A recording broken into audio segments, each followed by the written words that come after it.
가서 전도하면서 전도하다가 제가 37년 만에 이제 제가 부흥사를 소원해서 하나님께서 첫 부흥회를 나가게 하셨을 때 그때 제가 하나님을 다시 만나게 됐습니다. 37년 만에 하나님을 부흥회 때 만났어요. 하나님께서 이루어 주신 거, 은혜 주신 거, 저한테 이렇게 말씀하신 걸 순종했더니 복 주신 이야기들을 이야기할 때 하나님께서 저에게 찾아오셔서 내 마음 가운데 그분의 말씀이 야, 너 지금 뭐하냐? 네 자랑하냐? 라고 하는 그런 탄식의 소리를 들으면서 야, 주님이 주신 그 마음과 생각과 말씀이 복음이라고 하는, 제가 늘 전도했잖아요. 근데 그때 다시 저에게 복음이라고 하는 말씀을 주셔요. 영생. 그때 제가 예수의 생명이 오늘 우리에게 영생이라고 하는 것을 새로운 마음으로 주셨고, 그 이후에 제가 성경을 영생의 관점에서 성경을 보기 시작을 했어요. 제가 22살 때 제가 경영을 전공을 할 때인데, 그때 제가 학교를 가기 싫어서 하루에 그러니까 학교 가기 싫은데 공부하기 싫은데 그냥 성경이나 읽자. 근데 21시간을 제가 봤어요. 그 다음 날도 공부하기 싫어서 학교를 안 갔어요. 근데 성경이나 보자. 19시간을 보게 됐고요. 또 그 다음 날도 학교 안 가고 성경을 봤는데 20시간. 3일에 성경이 통독이 되고요. 그 다음 날부터 학교에서 공부하는 것보다는 내가 학교를 졸업하면 또 신학교를 갈 텐데, 그래서 열심히 한번 성경 보자 해서 하루에 200장, 300장, 하루에 50장, 30장 형편에 따라서 목회하기 전까지 성경을 매일매일 보다가 37년 만에 첫 부흥회를 나가서 주님을 만나고 영생의 관점으로 성경을 보기를 시작하니까 성경이 다 풀려요. 가인이 왜 아벨을 죽였을까로부터 시작돼서 아브라함이 왜 그 독자 이삭을 번제로 드렸을까로 시작해서 하나님 왜 에덴 동산에서 아담을 내쫓았는가에 대해서 영생의 관점에서 풀어보니까 이것이 하나하나가 다 풀려지는 거예요. 아멘. 자, 오늘 이 말씀을 영생의 관점에서 성경을 보니까 이 말씀이 이런 뜻이구나 하는 걸 제가 깨닫고 지금 나온 거예요. 아멘. 영생의 관점에서 시편을 보니까요, 시편의 주제, 제 마음 가운데 시편의 주제는 하나님 거룩하시다고 말씀하셨고, 그 거룩이 어디에서 표현이 되는가? 우리가 올라가는 그 심판대에서 하나님은 거룩하니 너희도 거룩하라고 하는 그 말씀, 하나님은 공의롭고 정의롭고 진실되게 심판하신다고 하는 하나님이신데, 우리가 이 땅에서 거룩하게 살지 못하고 공의롭게 진실로 정의롭게 진실로 살지 못할 때, 심판대 앞에 갔을 때 하나님은 공의로 심판하시는 하나님. 그래서 우리는 내가 예수를 믿고 영접하며 그분이 나의 구세주가 될지라도 이 시대에 언어가 있잖아요. 예수 천국 불신 지옥. 제가 전도하다 보니까 저도 이렇게 전도를 많이 했어요. 근데 영생의 관점에서 이 복음 메시지가 달라져야 되고요. 강단으로 나가는 설교가 달라져야 된다고 저는 고백하고, 그렇게 추정하는 사람의 한 사람이 되었어요. 심판대라고 하는 것이 있다고 하는 것을 성경이 우리에게 말씀하시는데, 그러니까 예수 천국 불신지옥으로 말미암아 오늘 우리가 이 땅에 지금 기독교가 개독교라고 하는 말을 들으면서 그것이 지금도 진리냐 외치는 사람들의 모습을 보면서 마음에 탄식이 와요. 예수 천국 불신지옥 하면서 천국 가. 예수는 도둑질하는 사람이 얼마나 많아요. 그것이 심판대에서 거룩하고 정의롭고 진실되고 정의롭고 공의로운 하나님 앞에 우리가 심판대 앞에 섰을 때 이 땅에서 공의롭게 진실로 정의롭게 살지 않는 그런 삶은 가차없이 주님이 악한 자의 형벌에 들어갈 수밖에 없는 사람일 수밖에 없는데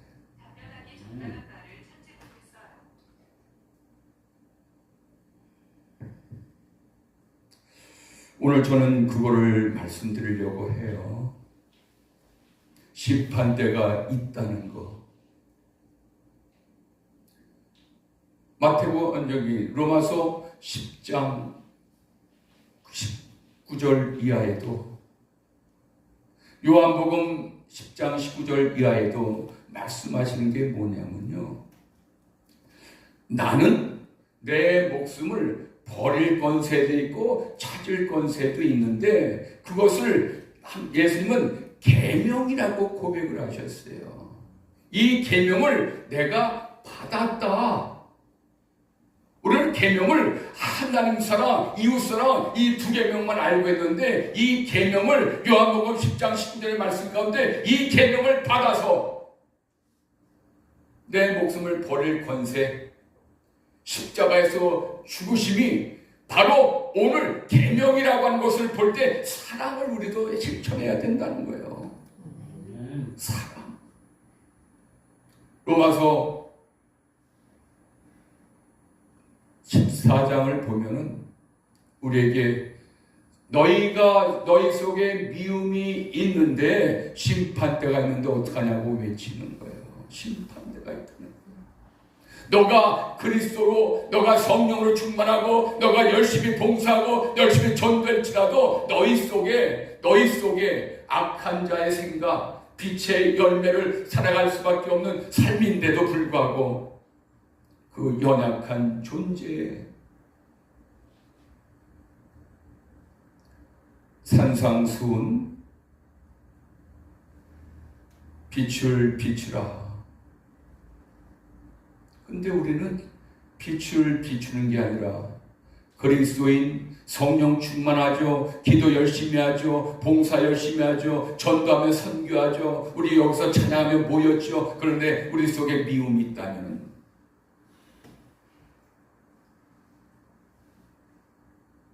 이것은 주님께서 용납할 수 없는 거예요. 이게 바로 우리의 심판이라고 하는 거예요.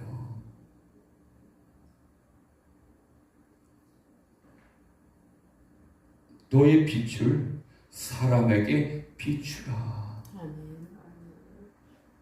너의 착한 행실을 보고 하나님께 영광을 돌리느니라.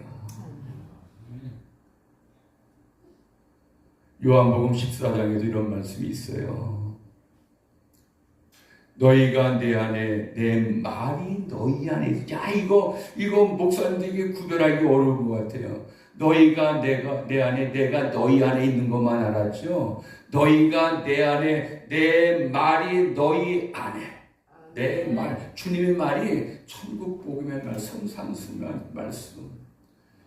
이 성경의 66권의 이 말씀이 하나님의 말씀이란 말이죠. 그러니까 너희가 내 안에 내 말이 너희 안에 있으면은 내가 아버지께로 가서 너희 거처를 위해서 예비하고 오겠다고 하는 거예요. 할렐루야. 이런 사람만이 천국에서 영원히 영생을 살아가는 거예요. 우리가 예수 믿었다고 천국 가는 게 아니에요. 왜? 그러면 왜 심판대라고 하는 거 왜 있을 존재가 없죠. 예수 믿는 사기꾼이 얼마나 많아요. 그런데 예수 천국 불신지옥 하니까 모든 사람들이 예수 믿으면 돼. 거짓말하죠. 미워하죠. 욕심을 갖죠. 정욕을 갖죠. 남을 괴롭히죠. 남에게 자기의 욕심을 가지고 이용하죠. 누가요? 믿는 사람들. 오늘 본문의 말씀도 제가 그걸 강조하면서 말씀드리려고 하는 거죠. 열 처녀가 있어요. 기름이 있습니다. 신랑이 온다고 할 때 등이 꺼지고 깜빡하죠. 다섯 처녀는 기름이 충만하니까 등에서 온전한 빛을 비추죠. 제가 영생의 관점에서 이 말씀을 보니까 이 기름이 뭘까? 하나님, 이 기름이 뭘까요? 하나님께서 제 마음 가운데 주신 게 있어요. 이 기름은 주님의 말씀이에요. 말씀. 이것을 성령으로 해석하면서 성령 충만 받아라, 능력 받아라, 은사 받아라, 이런 게 아니라, 그래서 성령 받아서, 능력 받아서 빛이 비쳤습니까? 세상 사람들에게 칭찬을 받았지, 세상 사람들에게 칭찬받고 존경받고, 당신은 그리스도인이라고 하는 말을 들었습니까? 제가 보는 관점에서 이 말씀을 보니까 기름이 떨어졌다고 하는 것은, 그래서 등이 나오지 않는다는 것은 뭐냐면 주의 말씀을 가지고, 이것이 기름인데 주의 말씀을 가지고 이 땅에서 녹여내며 살아나며 용서하며 축복하며 좀 믿음 안에서 화목하며, 그래서 빛이 비치는 거야. 할렐루야. 등이 나오는 거야. 등에서 빛이 나오잖아요. 제가 오늘날 기도를 했죠. 이 말씀을 가지고 기도하는데 제 마음에 쏙 들어와서, 진규야, 너 천국 언어가 뭔지 알아? 그게 뭘까요? 한번 따라해 보세요. 천국 언어의 첫 번째는요, 사랑합니다. 한번 따라해 보세요. 사랑합니다. 이게 천국 언어예요. 아멘. 사랑이 없으면 이 말이 나올 수가 없어요. 내 속에 미움이 있으면 나올 수가 없는 거죠. 두 번째, 용서합니다. 따라해 보세요. 당신을 용서합니다. 한번 해보세요. 옆 사람하고 한번 해보세요. 속에 상대방의 미움이 있다면 용서가 나올 수가 없는 거예요. 내 삶에 상대방을 배려해 주지 않는다면 축복합니다라는 말을 할 수가 없어요. 이게 천국 언어가 되고 이게 영생의 삶이 되어져야 되는 거예요. 그러니까 주님이 세 가지 언어를 알려주셨어요. 제가 우리 교회 주일 예배를 드리고 인천에 초도 요양원이 있습니다.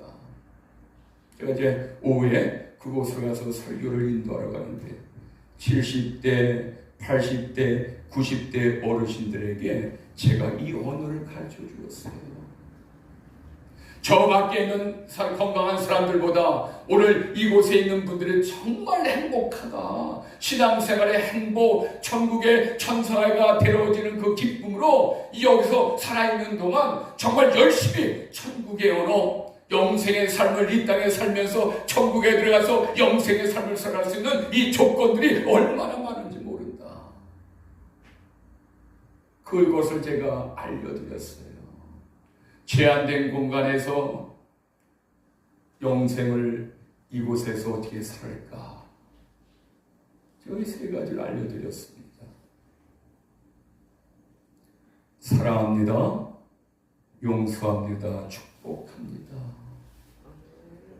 그것만을 실천할지라도 주님이 정말 우리를 정말 부르시는 그날에 죽음이 두렵지 않고, 내가 주님 안에서 심판 앞대 앞에서 내가 정말 영생의 복을 누리며 영원히 주님과 함께 천국에 들어가는 그 기쁨과 소망을 가지고 이제 죽음이 두렵지 않는 거예요. 내가 정말 영생의 말씀을 실천하면서 영생의 이 말씀을 성경의 이 말씀을 내가 실천하면서 거짓말하지 않냐죠. 도둑질하지 않냐죠. 욕망을 갖지 않고 살아가죠. 남을 미워하지 않죠. 남을 판단하거나 편견을 갖지 않죠. 하늘의 시민권을 가지고 소망 가지고 영생의 삶을 이 땅에서 실천해야 되는데 이 말씀이 책으로 보니까 믿어지지 않죠. 너희가 내 안에 내 말이 너희 안에 있으면 이 말씀을 주님의 말씀으로 주님께 듣는 음성으로 이 말씀을 보고 듣고 행해야 되는데 책으로 보니까 실천할 수가 없는 거죠. 하나님을 사랑하면 이웃을 사랑하는데 우리는 하나님만 사랑해요. 그리고 예배가 끝나고 목회자들의 모임이 끝나고 지인들 간의 모임이 끝나면 어떻게 하죠? 저 사람 저거 만날 수 없는 사람이야. 판단, 편견, 욕, 거짓말, 위선자. 그것이 우리의 모습이라고 한다면 우리는 얼마 가지 않아서 기름이 떨어질 때 등이 꺼질 수밖에 없다는 사실을 기억하시길 바랍니다. 그래서 우리는 영생의 이 말씀을 실천하는 거예요. 할렐루야. 그래서 이 실천이 몸으로 실천하는 것이고, 그래서 사랑은 몸으로 하는 거예요. 주님을 몸으로 실천하는 거예요. 말씀을 몸으로 실천하는 거예요. 기도하면서 하나님 저 사람 축복합니다 그러고 말로 하지 않을 때 그 축복은 전달이 안 되는 거거든요.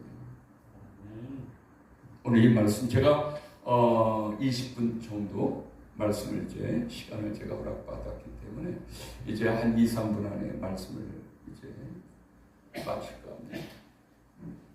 제가 이제 인천 사랑병원에 코로나 오기까지 목욕 봉사를 했어요.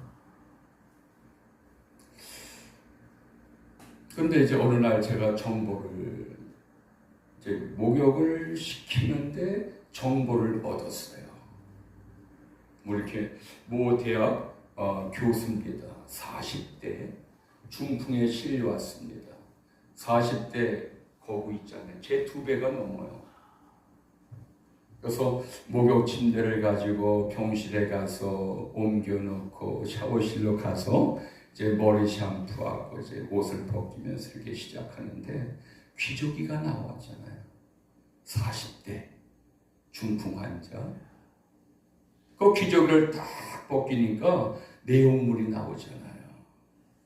개의치 않고 귀조기를 벗기면서 닦아주면서 또 이제 샤워를 이제 하는데 또 자기도 모르게 중풍 환자니까 자기도 모르게 또 이제 실례를 하는 거죠. 실수하는 거죠. 그래서 제가 그때 이제 그 환자하고 눈이 마주쳤어요. 눈이 마주치면서 그분이 저를 외면하는 얼굴을 살짝 돌리면서 그때 제가 하나 깨달음이 하나 왔어요. 그때 제가 늘 전도하고 늘 일본 가서 전도하고 그런 상황 가운데 있었고 제가 홋카이도 가서 이제 전도도 하고 와서 얼마 지나지 않아서 이제 그런 일이 있었던 거죠. 눈이 마주쳤는데 외면하면서 저는 깨달은 게 뭐냐면 목사가 귀족이 차고 죽으면 안 되겠다. 그러니까 저를 생각한 거죠. 그러니까 내가 죽을 곳이 어디인가 21일 금식을 작정하고 금식을 했어요. 그 문제 하나를 해결하기 위해서. 제가 14일째 되는 날 그 응답이 와서 이제 금식은 접었지만 14일 제가 금식했어요. 정확하게는. 그러니까 목사가 은퇴하면 이제 끝이라고 생각하는 거. 야, 이것이 타락한 목사들의 생각. 목사가 은퇴할 때 뭐 재정적인 도움을 가지고 은퇴한다는 생각들은 타락했다고 하는 거예요. 영생의 관점에서 은퇴하신 목사들, 영생의 관점에서 저의 생각을 보니까 이게 차이가 극명하게 드러나는 거예요. 심판대 앞에 가서 열심히 은퇴하고 목회한 자들, 그러나 그런 마음으로 마지막을 준비한다고 한다면 심판대 앞에서 성령 충만하게 사셨고 성령 충만한 은혜 가운데 살아왔을지라도 그 마지막은 심판대 앞에서 누구나가 두려움에 떨 수밖에 없는 존재라고 하는 사실을 기억하시길 바랍니다. 우리 이거 경각심 가져서 대한민국의 이 지역이 되었는가? 제가 요즘 부흥단을 2개를 만들었습니다. 이제 37년 만에 첫 부흥에 나가서 부흥단 2개를 만들었어요. 너무 답답해요. 왜? 천국 보내기 운동을 해야 되겠다. 그래서 이 땅에 주님의 말씀을 가지고 영생의 삶을 실천할 수 있도록 그렇게 한번 운동을 한번 해봐야 되겠다. 그래서 만들어진 모임단체예요. 부흥단체. 우리 사랑하는 우리 동역자 여러분, 오늘 이 말씀을 가지고 다시 한번 고민하며 묵상해 보시길 바랍니다. 나는 지금 어떠한 입장에서 어떠한 존재로 살아가고 하나님의 자녀라고 하는데 이 말씀에 비추어 보니까 나라고 하는 존재는 심판대 앞에서 줘야 되는 거. 그래서 마태복음 13장에 마치 천국은 마치, 오늘도 이 비유가 천국은 마치라고 시작이 되는 거예요. 천국은 마치 이런 일이 벌어진다는 거예요. 마태복음 13장에도 천국 비유가 3가지가 나오는데 그 중에 3번째 천국은 마치 각종 물고기를 모으는 그물과 같다라고 하고, 그리고 마지막에 좋은 것, 나쁜 것 골라내고 천국도 이와 같다고 하는 것이라고 하는 사실, 마지막에도 이렇게 되어진다는 사실을 말씀하실 때 다시 한번 거룩한 주의 종, 진실로 믿음으로 살아가는 이 땅의 말씀의 주인공이 되셔서 믿음 안에서 승리하는 우리 모두가 되기를 주님의 이름으로 축원을 드립니다. 기도.